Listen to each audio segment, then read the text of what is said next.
Bourvil, a retrouvé ce dimanche soir sur W9 aux côtés de Jean-Paul Belmondo dans Le cerveau de Gérard Houry, s'est éteint le 23 septembre 1970, laissant ainsi seuls ses proches dont sa femme Jeanne. Cette dernière est décédée 15 ans plus tard non loin de sa sépulture, dans d'affreuses circonstances.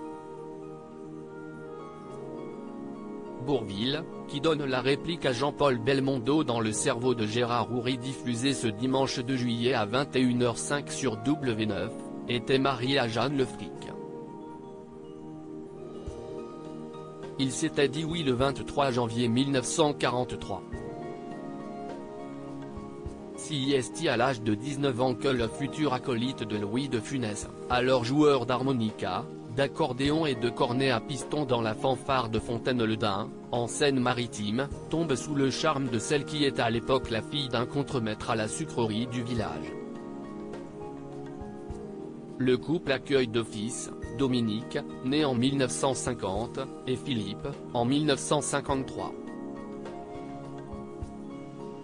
Mais le 23 septembre 1970, c'est le drame. Bourvil décède d'un cancer. De quoi profondément attrister Jeanne, qui le rejoindra au ciel 15 ans plus tard, le 19 janvier 1986, à la suite d'un grave accident de voiture. Elle allait déposer de nouvelles fleurs sur la tombe de son célèbre mari.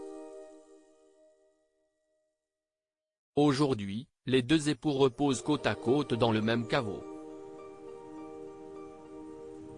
Un beau symbole, pour ces deux tourtereaux qui étaient inséparables jusqu'à la mort de l'acteur. Une mort lente et douloureuse pour rappel, Bourvil est décédé à la suite d'une longue maladie, un cancer de la moelle osseuse.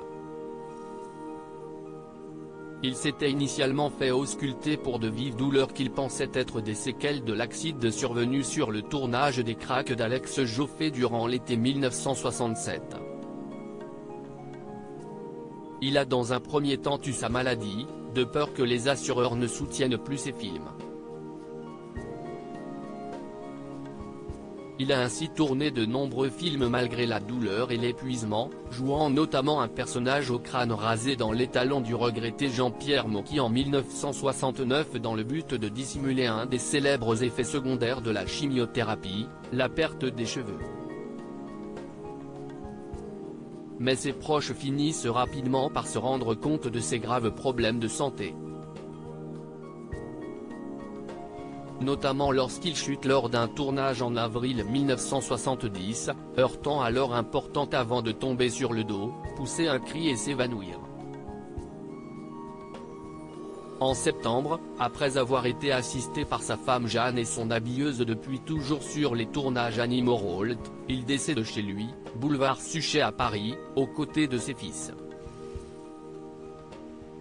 Une fin tragique pour celui qui reste dans l'esprit des Français un excellent comédien doté d'un humour particulièrement fin.